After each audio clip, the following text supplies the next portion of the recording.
It's Matthew chapter 5 and verses 1 to 20.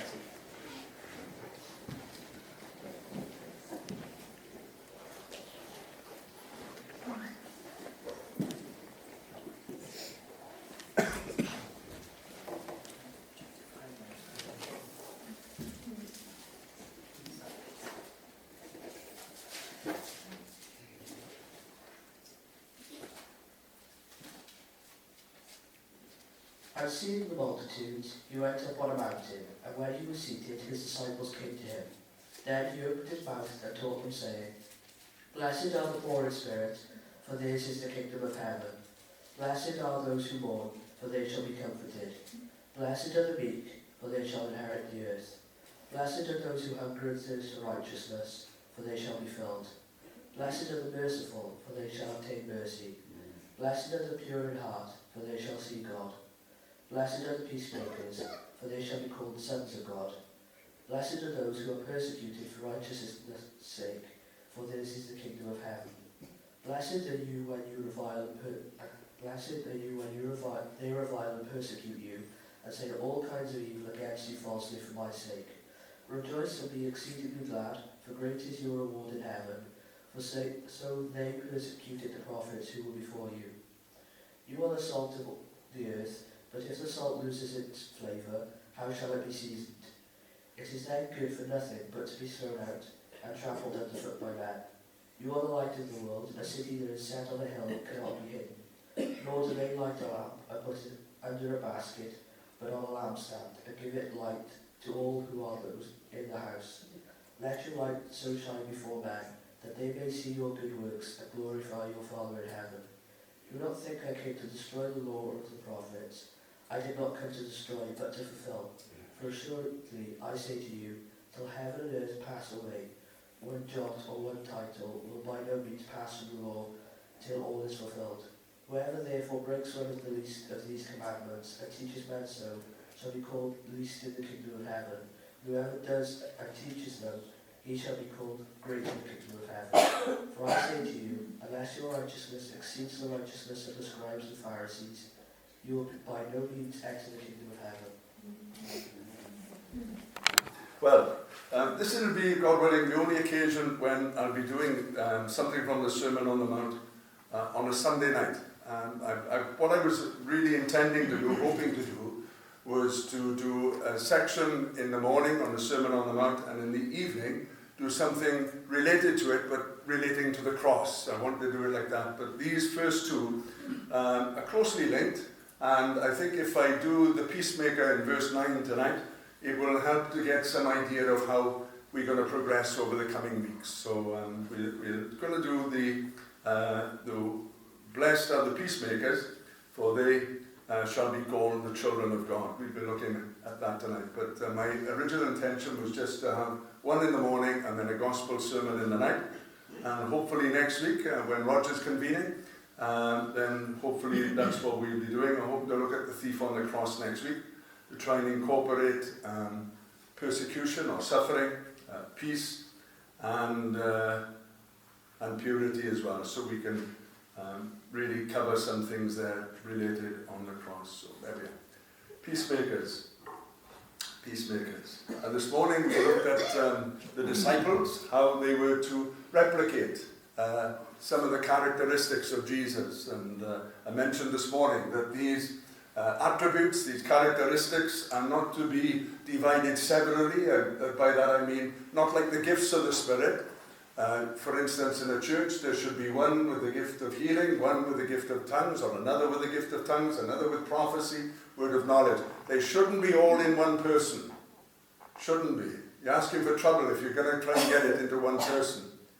And yet, we find with the fruit of the Spirit and the fruit of faith, and these attributes listed here, they are not to be divided amongst everybody. Everybody is to have them.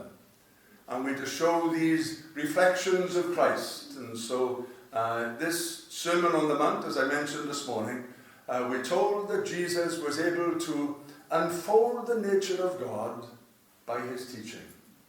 There were occasions when he said, just to look at me is enough. If you've seen me, you've seen the Father. And so there are times when he would be like that, but there much of the time he would unfold God by his teaching. And it's quite an envious position to be in a Bible study that the Lord himself is taking. You know, imagine that study when they were after the road to Emmaus, when he sat down and spoke to them. And he rebuked them in one sense. But he said, ought not Christ to have suffered these things? Ought not Christ to have suffered and to have entered into his glory? And beginning at Moses and the Psalms and the prophets, he taught them the scriptures. Oh, it's a marvelous thing. Imagine being in that. Sat down with the Master. It must have been a lovely, lovely time. Well, this morning we looked at the suffering of the Christian. I said that wasn't an attribute of the Christian, of the disciple of Christ, in as much as it's not an attribute of Christ himself. It's an outcome. It's a fruit of having the character that Christ had. And so the Christian, the disciple, the follower of Christ, as he said on one occasion speaking to the disciple is not above his master. If they have persecuted me, they will persecute you. Because they did it to me, they'll do it to you. If you're like me, this is what they'll do to you, they'll persecute you. But the strange thing is, why is it in verse 9? Because we're going to work backwards with these Beatitudes.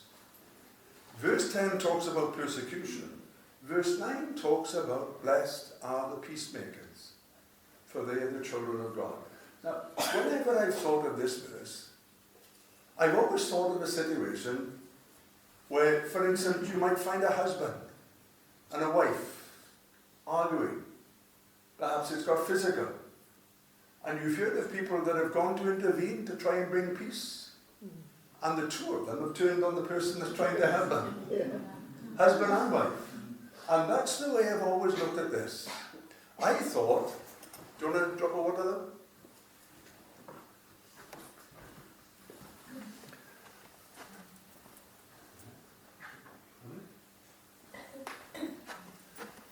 If it seems a bit stale, it's been there since last Sunday.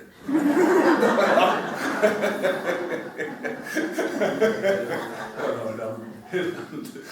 Trust me. That's the way I've always thought about it. That it's someone who is trying to make peace between others. What shocked me was this, is that the peacemaker, the maker of peace, the emphasis is not peace between others. It's peace in others. In other words, they are depositors of peace.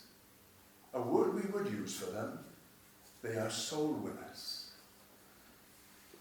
And as soon as you say that, you understand straight away why they're persecuted. Because wherever they go, they're looking to put peace in people's hearts.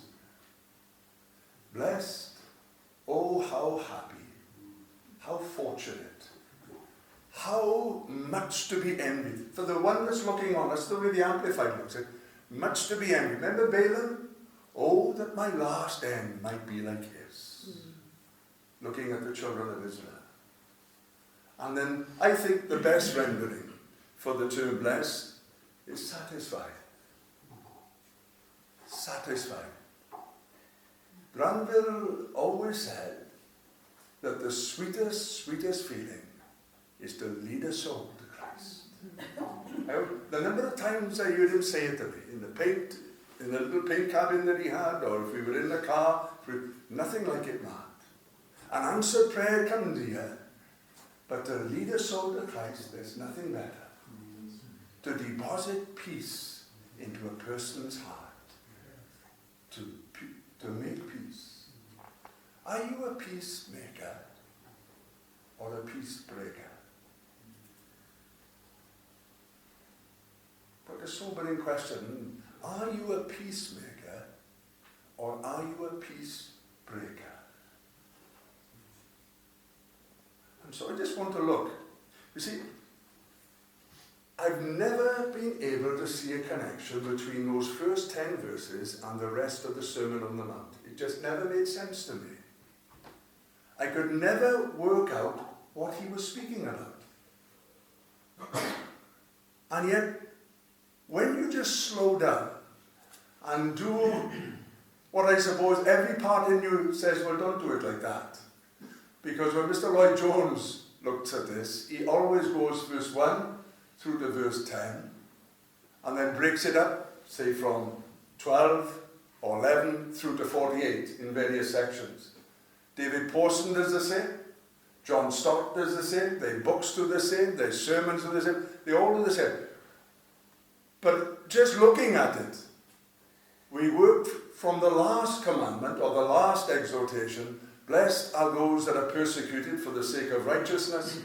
And then immediately he moves from the third person, blessed are those, they who are persecuted, to explain who it's relative to the second person, verses 11 and 12, blessed are you when men shall revile you and speak evil against you.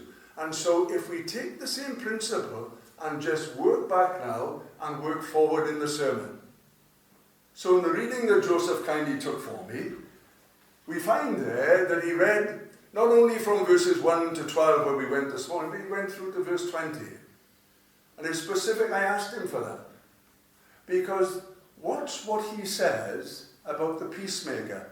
If he is doing what I think he's doing, taking the Beatitudes backwards and then working through the sermon to explain it until he comes towards the end to the final one, blessed are the poor in spirit. Watch what he says. The peacemaker is a soul winner. Verse 13, he says this, you are salt.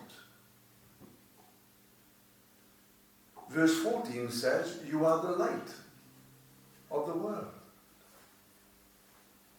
Verses 16 through to 20, it's quite clear what he's saying, you are truth.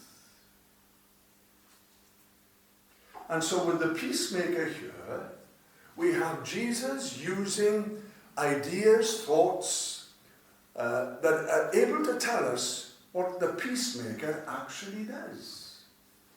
And as soon as you begin to realize that one, the peacemaker is a soul winner, and what and how the soul winner does to win a soul to Christ, you can understand why he's talking in the frame he is. Blessed are the peacemakers, those who make peace in others, for they shall be called the children of God. Verse 13 says this, you are the salt of the earth. If the salt has lost its flavour, how shall it be seasoned? It is thenceforth good for nothing, but to be thrown out and trodden under the feet of men. As soon as you read this, immediately you think of the dinner table. But the Lord, when he speaks of salt in the gospel accounts, rarely talks of the dinner table with salt. Rarely talks of it. He talks of salt in the Gospel of Luke as for the dunghill. You remember they didn't have sewage systems. They would have had dunghills. And then he goes on to say that salt that would be for the land. And then in the book of Colossians, it does talk about table salt. Not saxa, but table salt. The salt that he would have been referring to in the first two instances I mentioned, of the dunghill and for the land, would have been salt taken from what we would call the Dead Sea. It's a very rich salt, it's filled with nitrates and all the different things that are most appropriate for what it's used for. And the first thing Jesus says this salt is used for is a disinfectant for the dunghill. A disinfectant for the dunghill. If you've got those little green boxes now where you put your little food in, you know, for the ash one, you've got those little green boxes, haven't you? If you notice when you cut up a chicken, it's always when the box is lying on empty, so you think, well, I put it in there, it's going to stink the place out. So what I do, whether it's right or wrong, I don't know. I'll soon find out. Those little pieces, I absolutely load them with salt. to try and take all the moisture out of it if I can. And then I either put it in a bit of paper, or if I can tuck it in under the wing, I'll put it in the basket. You see, it's a disinfectant. And the disciple of Jesus is a disinfectant in the dirty world that we live in. Just like Jesus was, so too are his disciples. They are to be as a disinfectant, a purifier. They weren't like that before they were Christians. You can't be like that if you're not a Christian. But if you are a follower of Christ, a soul winner, a maker of peace, a depositor of peace, then you are to be like salt. And to become as a disinfectant in the dunghill of this world. You haven't got to go very far to meet the dunghills of this world. You haven't got to go very far at all. And so the first thing we find, he says, you are salt. Then he talks about the land. Salt that's for the land. And they would literally take the salt of the Dead Sea, and because it's an agricultural-based society, it wasn't just about fishermen, there was agriculture there. Rarely was a lamb eaten in their daily diet. It was too costly to eat and cook a lamb. And so it would be arable that they would be looking at. And so the land needs to be fertilized. And what they would do is simply this. They would cast the salt over the land. And it would become a fertilizer to enrich the soil. And we know what Jesus speaks about the soil, that it's a reflection of the heart. That there can be a heart that is hard. There can be a heart that is wicked. There can be a heart that is good, that absorbs these fertilizers. And so he says here, you are salt.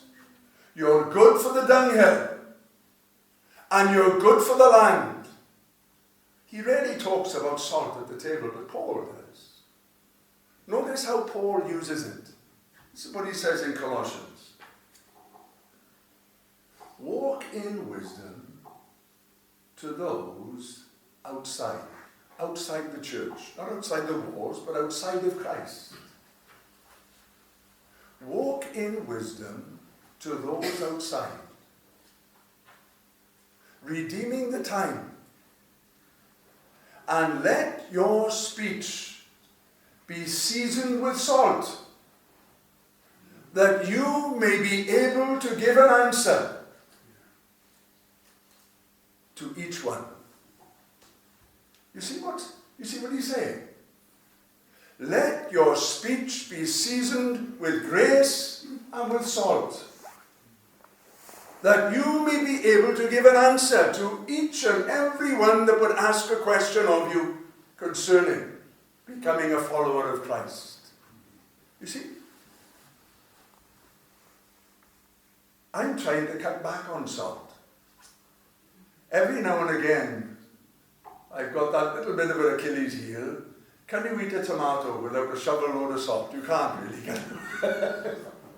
I do my best to try and keep away from it. I cooked some tomatoes yesterday, grilled them, and I managed to keep a great element of salt away from them. But there's a definite taste difference when you put that seasoning on. Notice what he says, it is thenceforth good for nothing but to be thrown out and cast under the feet of men. The salt that they would use for the table would not be the salt that they would use from the Dead Sea. It'd be another salt. It'd come from another area. But what some of the marketeers would do, they would put in a sand into the salt. And so it would be impossible in any way or form to separate the sand from the salt. And as soon as Mum would taste it in the house after she's got from the market, she'll find out that it's good for nothing, but to be thrown out and cast under the feet of men. It's spoiled salt. Spoiled salt. But we are to have grace upon our lips, seasoned with salt, that we may be able to give an answer. So the first thing we find in concerning the peacemaker, they are salt, the salt of the earth, able to disinfect, able to fertilize, able to season, able to make thirsty if you have too much salt. I remember with my dad, after my mom passed away, my dad used to make us dinner. We'd go up on a Saturday and he'd cook us dinner. And oh, the gravy, man, it was lovely, the gravy.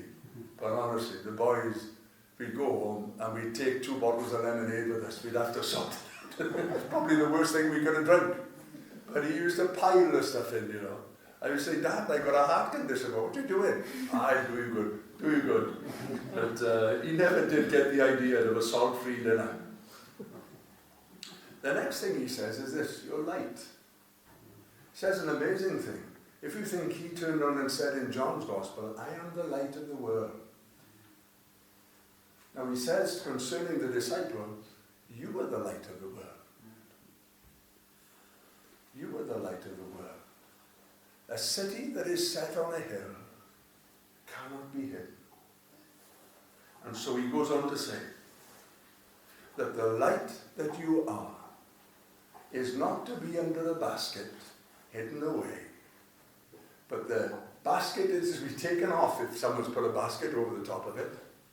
He says you're the light, and when you are light, you give light to all that are in the house.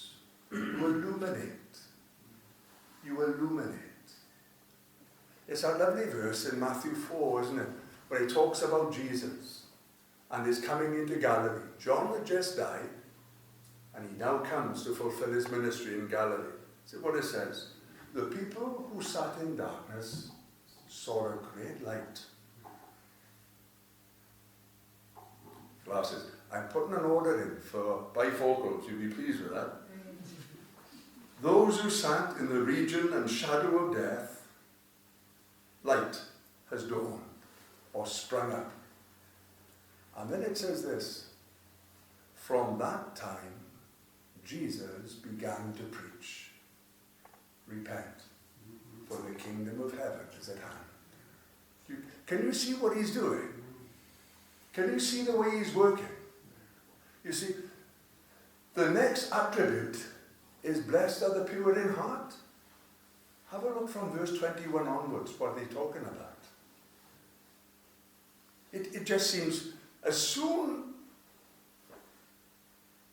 as you see it, it begins to unfold. And here he says, you're salt, you are light. What's what he says then?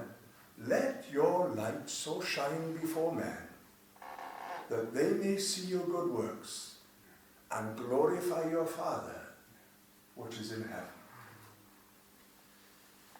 Now, if ever there was a term that said, that's a soul winner, then it is. Let's have a little look at this. Let's go to 1 Peter. 1 Peter.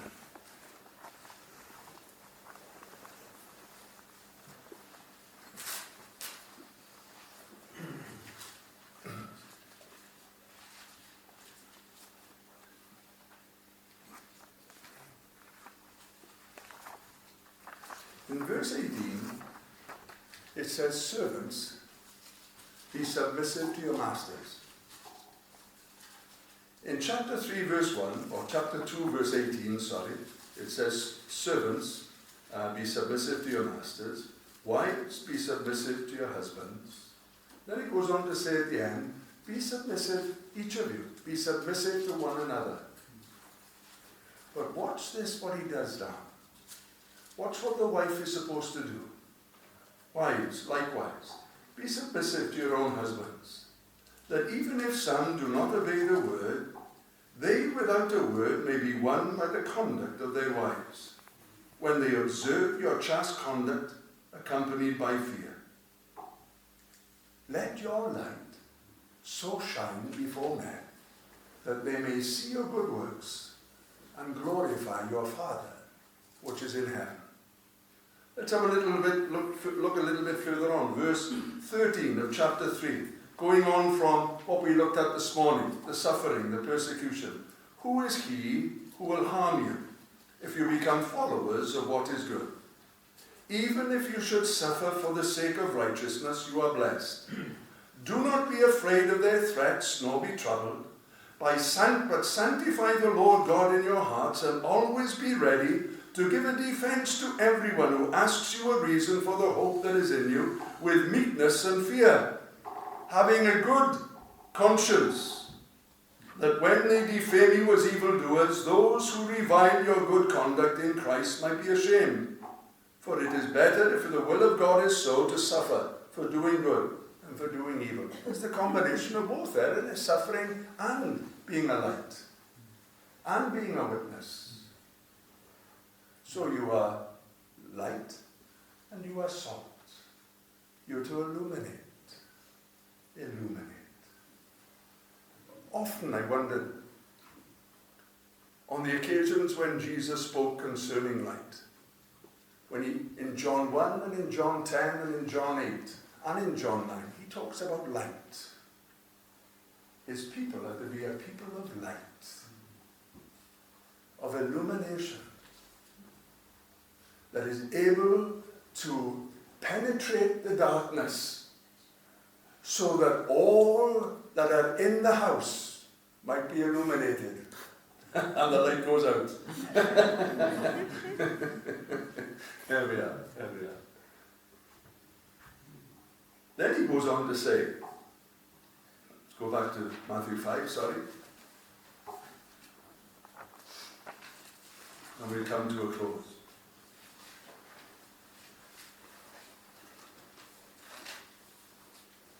Verse 17, do not think that I've come to destroy the law and the prophets. I've not come to destroy, but to fulfill.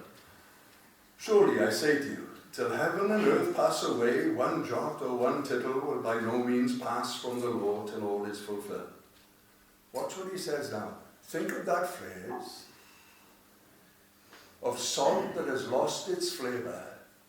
How shall it be seasoned? It is thenceforth good for nothing, but to be thrown out and cast under the feet of men. Hold that in your mind. Watch what he says. Whoever therefore breaks one of the least of these commandments and teaches men so, shall be called least in the kingdom of heaven. If you go to verse 20, it'll tell you who he's talking about. Because he comes back and says in verse 20, except your righteousness exceed the righteousness of the scribes and Pharisees, you shall in no wise enter the kingdom of God. You see, what he said concerning the Pharisees in chapter 23 of Matthew, he said, now listen, they say, but they do not. They say, but they do not. Here's a little bit different here. What he says concerning the Pharisees, whosoever shall teach men to break one of the least of these commandments, and if they break it themselves, they shall be counted least in the kingdom of heaven. It's quite clear in verse 20, they're not in the kingdom of heaven. That is heaven's estimation of them. For they shall in no wise enter the kingdom. But in verse 19, it speaks of another group. Verse 19 says this, whosoever does and teaches even the least of commandments, he shall be called great in the kingdom of heaven. You are salt, you are light, and you are to be truth itself. You almost want to draw back, but Paul says this concerning the church, the pillar and ground of the truth. She is to be invested in truth. It's to be the ground that she stands on. And so the peacemaker is one who is a disinfectant, is one who is a fertilizer, is one who is a seasoner, is one who is light, and is one who brings truth. That's the peacemaker. And you can see now why the peacemaker gets persecuted. Because they're following the ways of the Lord. Now this is the last time that we'll do it like this on a Sunday night. But I felt that the two of them had to go together for you to make sense of the way I was going. And hopefully in the coming weeks we'll be able to make sense of it as we go through verse by verse now on over the next few weeks until we go through right the way through to the first beatitude, which is blessed are the poor in spirit. That'll be the last one we'll do. Because that's the one, as far as I can see, is the last one he speaks of towards the end or middle of chapter 7. So we'll have a little look at it. Have a little reflection yourself. But are we soul winners? Are we salt? Are we light? Are we truth itself? May God stir our hearts to be followers, disciples of Jesus. Amen. Thanks very much.